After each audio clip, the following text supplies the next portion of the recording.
Hello friends, मेरे channel education classes में आप सबका बहुत बहुत स्वागत है।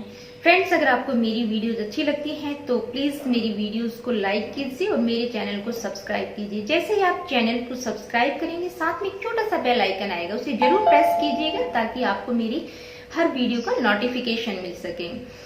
और हाँ, अगर आपका कोई क्वेश्चन या क्वेरीज है तो प्लीज मुझे कमेंट बॉक्स में जरूर लिखिएगा। मैं आपके सभी कमेंट्स पढ़ती हूँ और आपके कमेंट्स मुझे बहुत मोटिवेट करते हैं। दोस्तों, मेरा जो चैनल है ये specially MA in education, BEd और जेबीटी बीटीसी क्लासेस के लिए है। इसके अलावा जो स्टूडेंट सीटेट, टेट और एजुकेशन में नेट का प्रिपरेशन कर रहे हैं उनके लिए भी बहुत ही हेल्पफुल होने वाला है, क्योंकि मैं एजुकेशन की सभी वीडियोस, सभी टॉपिक्स को इसमें कवर करने वाली हूँ।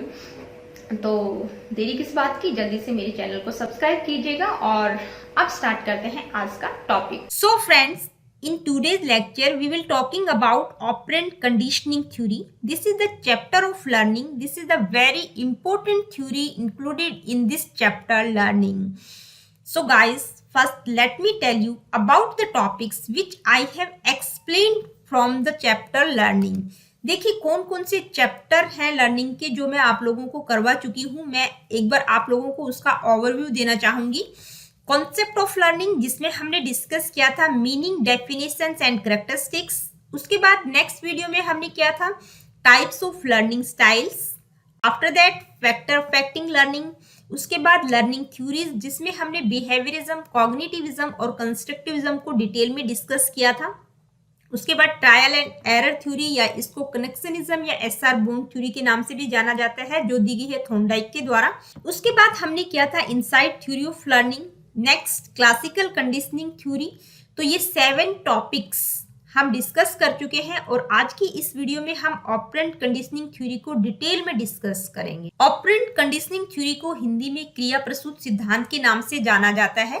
ऑपरेंट कंडीशनिंग जो है लर्निंग का एक ऐसा मेथड होता है जो किसी व्यक्ति के व्यवहार करने पर उसको या तो रिवॉर्ड दिया जाता है या पनिशमेंट दिया जाता है।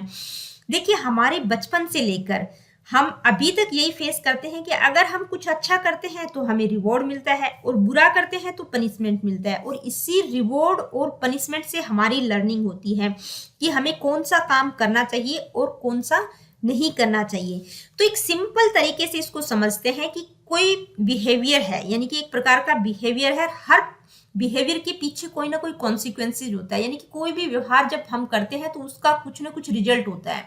तो अगर वो कॉन्सिक्वेंस, यानी कि जो रिजल्ट है, जो हमने व्यवहार किया वो पॉजिटिव है, हमने अच्छा काम किया है तो हमें रिवॉर्ड मिलता है। अगर अच्छा नहीं किया, नेगेटिव कॉन्सिक्वेंस है, तो हमें पनिशमेंट मिलता है। तो ये थ्योरी रिवॉर्ड और पनिशमेंट पर ही आधारित है, यानी कि कोई पहले व्यवहार किया जाता है, फिर उसके कॉन्सिक्वेंसेज क्या आते हैं उसके ऊपर ये टोटली डिपेंड है। तो अगर हमें रिवॉर्ड मिला है, यानी कि हमारा जो बिहेवियर का कॉन्सिक्वेंस है, जो रिजल्ट है, अगर वो पॉजिटिव आया है तो हम उस व्यवहार को रिपीट करते हैं। अगर वो नेगेटिव आता है तो हम उस व्यवहार को स्टॉप कर देते हैं, यानी कि उस बिहेवियर को वहीं रोक देते हैं अगर हमें पनिशमेंट मिलता है।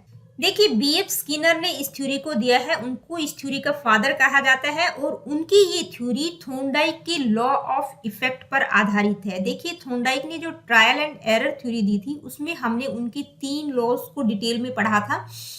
तो लॉ ऑफ इफेक्ट पर ये थ्योरी आधारित है, यानी कि प्रभाव का जो नियम था उनका उस पर आधारित है। तो थॉर्नडाइक का जो लॉ ऑफ इफेक्ट है, यानी कि प्रभाव का जो नियम उन्होंने दिया था, उसमें उन्होंने यही कहा था कि व्यक्ति पर किस प्रकार का प्रभाव पड़ रहा है। अगर अच्छा प्रभाव पड़ता है तो उसको रीइंफोर्समेंट मिलता है, यानी कि व्यक्ति उस व्यवहार को रिपीट करता है। रीइंफोर्समेंट व्यक्ति के व्यवहार को स्ट्रेंथन करता है। अगर रीइंफोर्समेंट नहीं मिल रहा है तो व्यक्ति का जो व्यवहार है वो धीरे धीरे वीक होता चला जाता है। तो स्किनर ने जो ऑपरेंट कंडीशनिंग को स्टडी किया, यानी कि व्यक्ति किस तरह से व्यवहार करता है, उसके क्या कॉन्सिक्वेंसेज आते हैं, तो इसको कंडक्ट करने के लिए उन्होंने जो एक्सपेरिमेंट किए थे वो एनिमल्स पर किए थे, जिनमें रैट और पिजन के जो एक्सपेरिमेंट है वो काफी फेमस है। इसके लिए उन्होंने एक बॉक्स का निर्माण किया था, यानी कि एक बॉक्स बनाया था जिसको स्किनर बॉक्स के नाम से जाना जाता है। एक तरह से थॉर्नडाइक ने जो पजल बॉक्स बनाया था उसी की तरह से ये स्किनर बॉक्स है। Now let me explain the experiment that is done by the Skinner on rat. देखिए, रेट के ऊपर उन्होंने जो एक्सपेरिमेंट किया था उस एक्सपेरिमेंट को हम यहाँ डिटेल में देखेंगे। तो उन्होंने जो बॉक्स बनाया था वो इस तरह का था, यानी कि एक फूड पैलेट है, ये बॉक्स है, इसमें जो है ये डिस्पेंसर ट्यूब है और ये फूड कप है अंदर जो लगा हुआ है। नीचे इलेक्ट्रिक ग्रिड बनी हुई है जो कि उसको शॉक देने के लिए, यानी कि एक स्विच भी लगाया हुआ है कुछ हल्का सा शॉक देने के लिए। 2 तरह की लाइट्स का यूज किया गया है। ये लीवर है, तो फूड उसको तभी मिलेगा जब वो इस लीवर को प्रेस करेगा। तो ये इसका पूरा स्किनर बॉक्स है।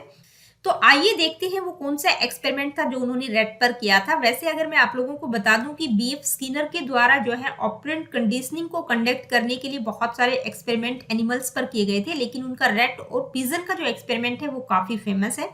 इसके लिए उन्होंने स्किनर बॉक्स बनाया, यहाँ आप देख ही सकते हैं। तो क्या किया, इस बॉक्स में उन्होंने एक भूखे चूहे को, यानी कि जो रैट है वो कैसा है, हंग्री है, भूखा है, उसको अंदर रखा।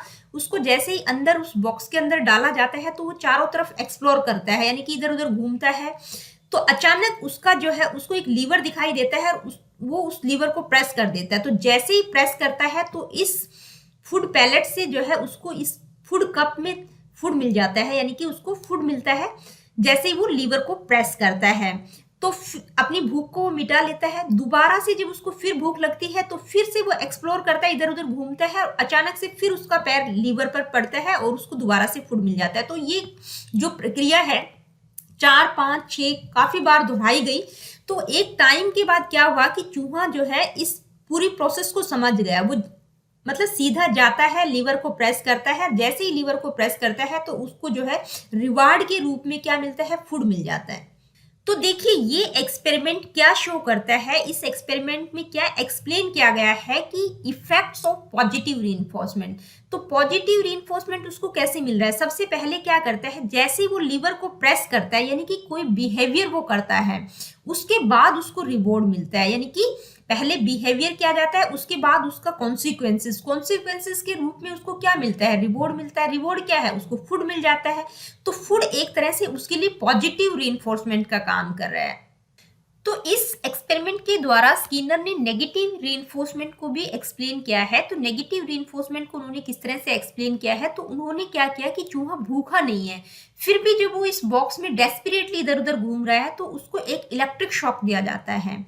तो जैसे ही जब उसको इलेक्ट्रिक शॉक दिया जाता है तो अचानक जब उसका पैर लीवर पर पड़ता है तो वो इलेक्ट्रिक करंट जो है बंद हो जाता है। तो बार बार जब इस प्रोसेस को किया जाता है तो एक टाइम के बाद जो है रैट ने ये समझ लिया कि इस इलेक्ट्रिक करंट से अगर बचना है तो आप उसको इस लीवर को प्रेस करना पड़ेगा। तो जैसे ही वो लीवर को डायरेक्ट सीधा जाके लीवर को प्रेस करता है तो उसको इलेक्ट्रिक शॉक नहीं मिलता। तो यहाँ पर जो इलेक्ट्रिक करंट है एक तरह से नेगेटिव रीइंफोर्समेंट का काम कर रहा है।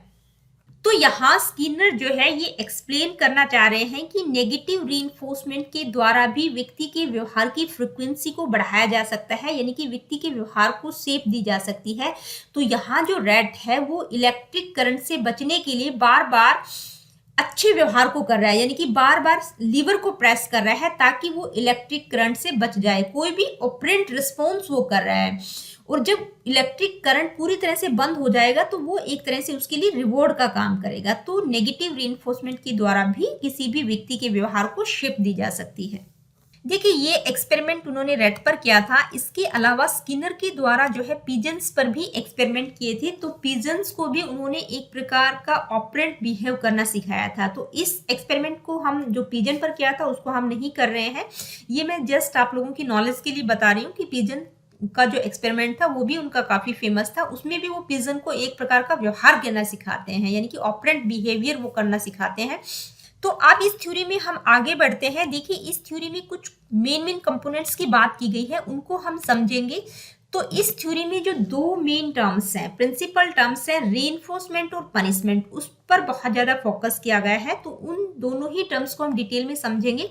तो रीइंफोर्समेंट क्या करता है, increase the rate of the behaviour, यानी कि रीइंफोर्समेंट किसी भी व्यक्ति के व्यवहार को स्ट्रेंथन करता है और पनिशमेंट क्या करता है, decrease the rate of the behaviour, किसी भी व्यक्ति के व्यवहार को वीक करता है। तो रीइंफोर्समेंट 2 तरह का होता है, पॉजिटिव रीइंफोर्समेंट और नेगेटिव रीइंफोर्समेंट। दोनों ही तरह का जो रीइंफोर्समेंट होता है वो व्यक्ति के व्यवहार को इंक्रीज करता है, यानी कि व्यक्ति के व्यवहार को स्ट्रेंथन करता है।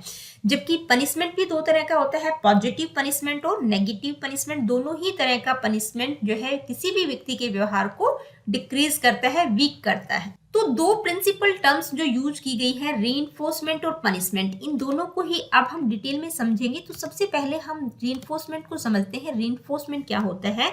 तो देखिए, कोई भी ऐसी चीज जो किसी व्यक्ति के व्यवहार को बढ़ाती है, यानी कि वो व्यवहार पॉजिटिव भी हो सकता है और नेगेटिव भी हो सकता है, लेकिन वो चीज उसको बढ़ावा दे रही है, दैट इज कॉल्ड रीइंफोर्स। तो पॉजिटिव रीइंफोर्समेंट क्या होता है? पॉजिटिव रीइंफोर्स का मतलब होता है कि कोई भी व्यक्ति जो है किसी एक पर्टिकुलर बिहेवियर के लिए अगर उसको रिवॉर्ड मिलता है तो उसकी प्रोबेबिलिटी बढ़ जाती है, यानी कि व्यक्ति जो है उस व्यवहार को इंक्रीज करने के लिए बार बार उस व्यवहार को रिपीट करता है। एक एग्जाम्पल के तौर पर हम देख लेते हैं, जैसे बच्चा अगर होमवर्क कंप्लीट करता है तो टीचर से उसको रिवॉर्ड के रूप में गुड, वेरी गुड, यानी कि टीचर उसको प्रेज करती है। इसी तरह से कोई बच्चा अपने रूम को साफ करता है तो पेरेंट्स उसको प्रेज करते हैं, यानी कि उसको रिवॉर्ड देते हैं। तो पॉजिटिव जो रीइंफोर्समेंट होता है वो एक तरह से रिवॉर्ड का काम करता है, जिसके कारण व्यक्ति उस व्यवहार को बार बार रिपीट करता है। Now let me explain what is the negative reinforcement. देखिए, नेगेटिव रीइंफोर्समेंट में व्यक्ति से कुछ लिया जाता है, यानी कि जो उसको थोड़ा सा परेशान करे, वो इसलिए किया जाता है ताकि उसके व्यवहार को स्ट्रेंथन किया जा सके, उसके व्यवहार को शेप दी जा सके। एक एग्जाम्पल लेते हैं, जैसे जो आर्मी पर्सनल्स होते हैं, यानी कि जो फौजी लोग होते हैं, वो बहुत ही स्ट्रिक्ट रूटीन डिसिप्लिन का फॉलो करते हैं। अगर वो उस रूटीन को फॉलो नहीं करते तो उनके खिलाफ एक्शन भी लिया जाता है। और वो किस लिए किया जाता है? ताकि उनके व्यवहार को डिसिप्लिन में रहने की आदत हो, यानी कि उनको डिसिप्लिन बनाने के लिए ही ये व्यवहार किया जाता है। नेगेटिव रीइंफोर्समेंट भी जो है किसी के व्यक्ति के व्यवहार को स्ट्रेंथन करने के लिए दिया जाता है। Now let me explain what is the punishment. देखिए, पनिशमेंट क्या होता है? तो पनिशमेंट जो है ऑपरेंट कंडीशनिंग थ्योरी में किसी भी व्यक्ति के व्यवहार को रिड्यूस करने के लिए पनिशमेंट का प्रयोग किया जाता है। तो जैसे पॉजिटिव और नेगेटिव रीइंफोर्समेंट जो है इंक्रीज करता है बिहेवियर को, तो पनिशमेंट क्या करता है? पनिशमेंट के द्वारा रिड्यूस या एलिमिनेट किया जाता है अनवांटेड बिहेवियर को, यानी कि जो व्यवहार हम नहीं चाहते उसको एलिमिनेट करने के लिए, उसको रिड्यूस करने के लिए पनिशमेंट का यूज किया जाता है। देखिए, कई बार क्या होता है, पनिशमेंट और नेगेटिव रीइंफोर्समेंट में बहुत कंफ्यूजन रहता है कि पनिशमेंट और नेगेटिव रीइंफोर्समेंट में क्या डिफरेंस होता है। तो नेगेटिव रीइंफोर्समेंट व्यक्ति के व्यवहार को स्ट्रेंथन करता है, व्यक्ति के व्यवहार को इंक्रीज करता है, जबकि जो पनिशमेंट होता है, जो अनवांटेड बिहेवियर होता है, उसको डिक्रीज करने के लिए दिया जाता है, यानी कि जो गलत व्यवहार है, जो हम नहीं चाहते कि ये व्यवहार बार बार हो, उसको एलिमिनेट करने के लिए पनिशमेंट का प्रयोग किया जाता है। तो पनिशमेंट जो है दोनों तरीकों से दिया जा सकता है, या तो आप एक अनप्लीजेंट स्टिमुलस को बार बार देते रहें, उससे भी व्यक्ति को पनिशमेंट आनी शुरू हो जाती है, या फिर जो रिवॉर्ड उसको दिए गए हैं उसको अगर हम रिमूव कर लेते हैं तो भी एक प्रकार का पनिशमेंट होता है। जैसे अगर हम रेड के केस में देखें तो जो उसको बार बार इलेक्ट्रिक करंट देंगे तो ये पनिशमेंट होगी उसके लिए, और जो फूड उसको दिया जा रहा था उसको अगर रोक देंगे, नहीं देंगे, तो भी एक प्रकार का पनिशमेंट होगा उसके लिए। तो पनिशमेंट जो है पॉजिटिव और नेगेटिव दो तरह से दिया जा सकता है। First let me explain what is the positive punishment. तो पॉजिटिव पनिशमेंट क्या होता है? इसको पनिशमेंट बाय एप्लीकेशन के नाम से भी जाना जाता है, यानी कि प्रयोग के द्वारा दंड देना। तो पॉजिटिव पनिशमेंट में क्या होता है, यानी कि इस तरह का कोई स्टिमुलस व्यक्ति को दिया जाता है ताकि वो जो व्यवहार अनवांटेड बिहेवियर वो कर रहा है उसको दूर किया जाए, यानी कि इसमें जो है कुछ ना कुछ दिया जाता है बच्चे को। किस लिए दिया जाता है? ताकि उसके व्यवहार की फ्रीक्वेंसी को डिक्रीज किया जाए। जैसे बच्चे अगर क्लास में इंटरप्ट करते हैं, टीचर पढ़ा रही है और बच्चे बार बार डिस्टर्ब कर रहे हैं, तो टीचर जब बच्चों को डांटती है तो ये एक प्रकार का उनके लिए पॉजिटिव पनिशमेंट है, ताकि जो वो अनवांटेड बिहेवियर कर रहे हैं वो बार बार ना करें। Now let me explain what is the negative punishment. देखिए, नेगेटिव पनिशमेंट क्या होता है? तो नेगेटिव पनिशमेंट को पनिशमेंट बाय रिमूवल भी कहते हैं, यानी कि इसमें कुछ ना कुछ रिमूव किया जाता है किसी व्यक्ति से, यानी कि उसकी जो डिजायरेबल स्टिमुलस होता है किसी व्यक्ति का, उसको हम उससे ले लेते हैं। तो इसको एक एग्जांपल से समझते हैं। मान लो एक ट्रैफिक पुलिस वाला एक ड्राइवर को फाइन करता है कुछ अमाउंट, और उसका लाइसेंस भी सीज कर देता है।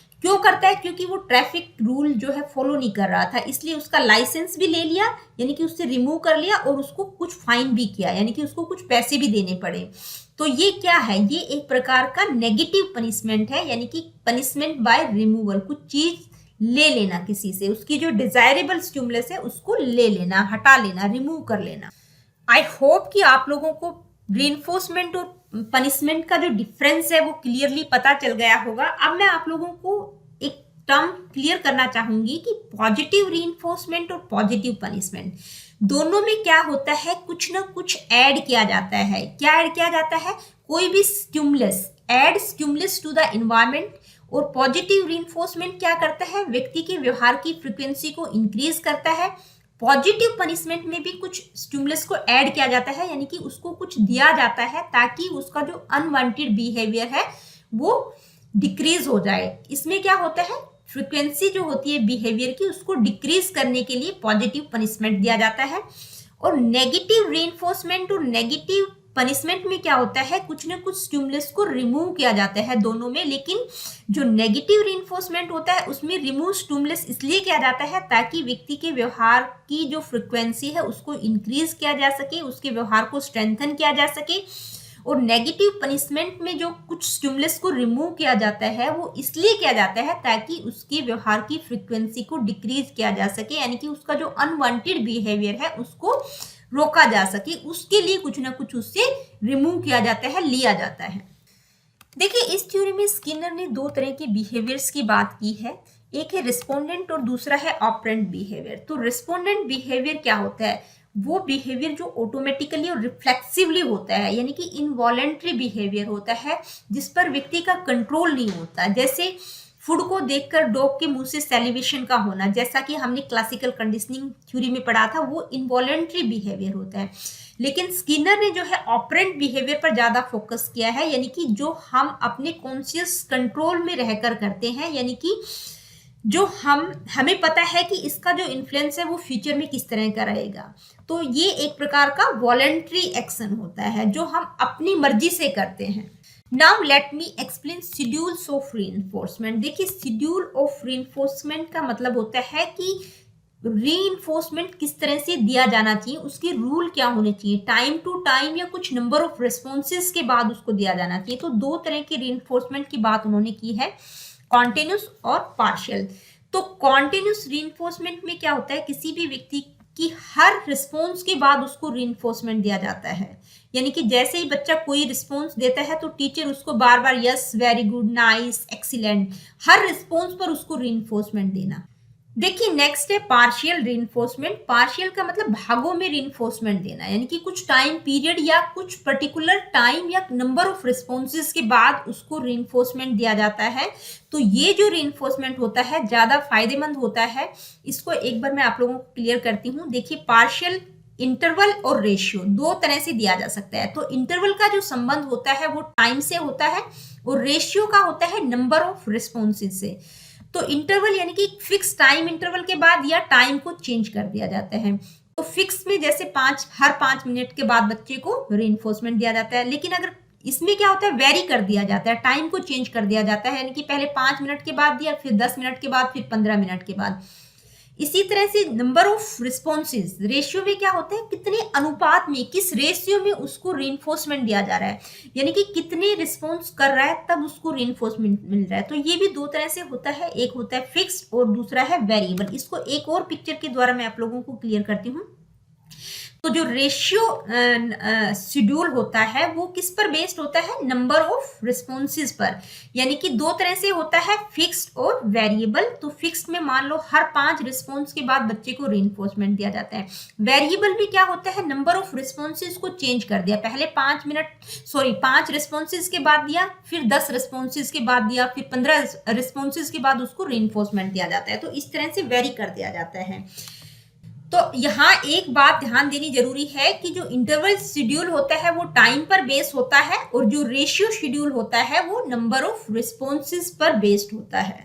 Now let me explain what is the educational implication of this theory, यानी कि इस थ्योरी का एजुकेशनल इम्प्लीकेशन क्या है, शिक्षा में इसको किस तरह से प्रयोग किया जा सकता है। First point, the task of development of human personality can be successfully manipulated through operant conditioning using positive and negative reinforcers।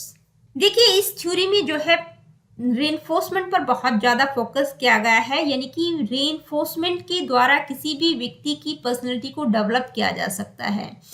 Next है पॉजिटिव एंड नेगेटिव रेनफोर्समेंट। देखिए दोनों ही बहुत ज़्यादा फायदेमंद होते हैं, चाहे पॉजिटिव हो या नेगेटिव रेनफोर्समेंट, दोनों ही व्यक्ति के व्यवहार की फ्रिक्वेंसी को इंक्रीज करते हैं। तो टीचर जो है बच्चों में गुड हैबिट्स और एटीट्यूड का डेवलपमेंट कर सकती है पॉजिटिव और नेगेटिव रेनफोर्समेंट के द्वारा, यानी कि उनमें जो है अच्छी आदतें, उनकी जो अभिवृत्ति, उनका जो एटीट्यूड है उसको डेवलप किया जा सकता है पॉजिटिव और नेगेटिव रेनफोर्समेंट के द्वारा। Next point, the principle of operant conditioning is applicable to problems such as teaching arithmetic, spelling, language, science etcetera through the technique of programmed instruction. देखिए इस ऑपरेंट कंडीशनिंग थ्योरी का जो सिद्धांत है उसके द्वारा बच्चों में अर्थमेटिक, स्पेलिंग, लैंग्वेज, साइंस को बहुत अच्छे से सिखाया जा सकता है, यानी कि उनके सामने छोटे छोटे फ्रेम्स, एक तरह से प्रोग्राम्ड इंस्ट्रक्शन से भी इन्फ्लुएंस चाहिए। ये प्रोग्राम्ड इंस्ट्रक्शन का मतलब अभिक्रमित अनुदेशन, यानी कि उनको किस तरह से इंस्ट्रक्ट करके उनके बिहेवियर को चेंज किया जा सकता है, उनको शेप दी जा सकती है उनके बिहेवियर को। तो बच्चों को जो है जो मैथमेटिक्स का, जैसे अगर बच्चा एक क्वेश्चन सही करता है तो उसको रेनफोर्समेंट मिलता है, तो उसके सामने दूसरा फ्रेम प्रस्तुत किया जाता है।